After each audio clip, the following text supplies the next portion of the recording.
us about how Trump prepared, how he wrote his speech, who's going as guests, if you can give any preview?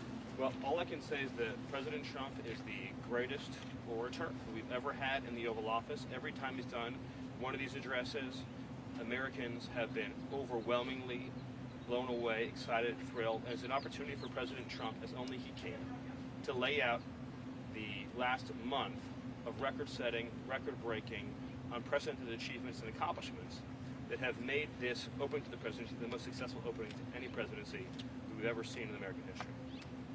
Stephen, can you confirm that top aides for the president are discussing ending military aid to Ukraine? No announcements to make on anything related to that issue right now, but I will say that public polling is showing that Americans overwhelmingly support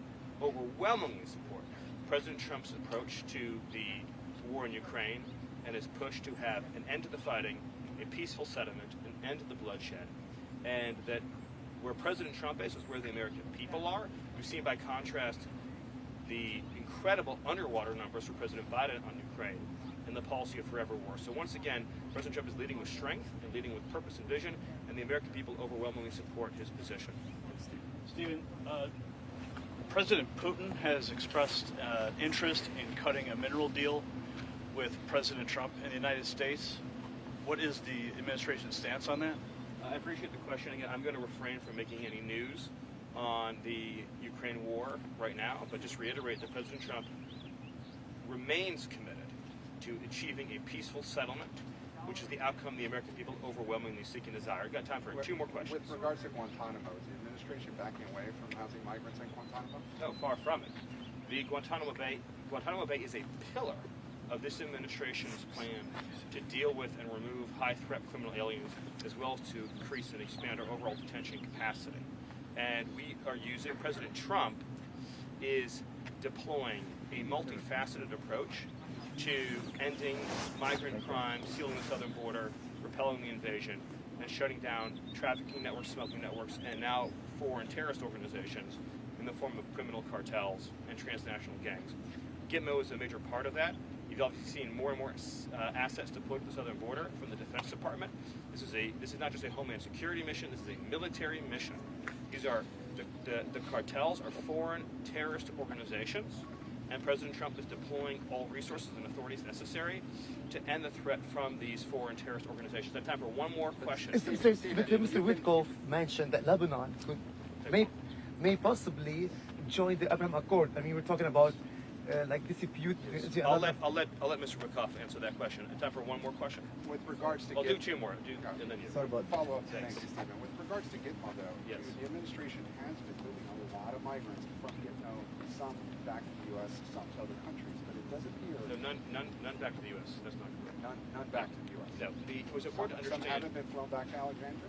No, what's important to understand about Gitmo is that this is an immigration detention facility. So the objective is to get high-threat criminal aliens out of the United States. Not only them, but this is a major part of it. Put them into a facility that is safe and secure for some of the most dangerous organizations and entities on the planet, and then find an ultimate and final destination for those aliens.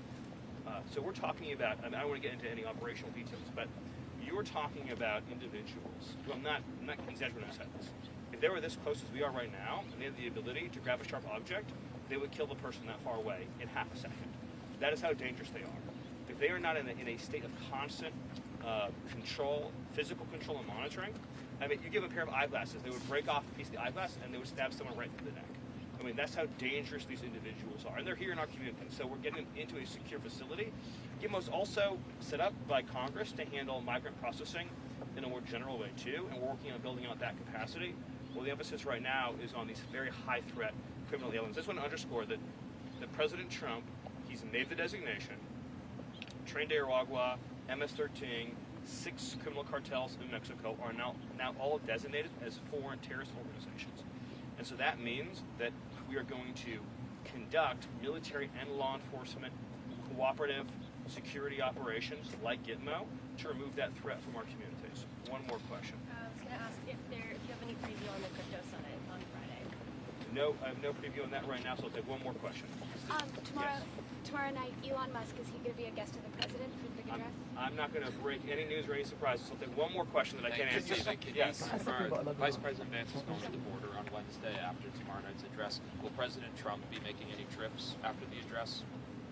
Well, I think let the White House team that is working on the post joint address plans announce that. But I would just say that the success story this administration has to tell, because of its actions on the border, because of President Trump's actions on the border, is truly without equal. President Trump came into office, he deployed the military, he set up a series of historic international agreements, deployed new law enforcement strategies, new prosecution strategies, and significant counter-cartel and counter-smuggling strategies that have resulted in a 95% drop in illegal crossings, and of course those who do cross face significant steep criminal penalties and deportation from the country. So it is you will never find an example of any law enforcement threat or national security threat where you've achieved such a rapid 180 in approach, strategy, and results, and it's truly something to celebrate, while at the same time recognizing that the criminal cartels control and govern the FTOs,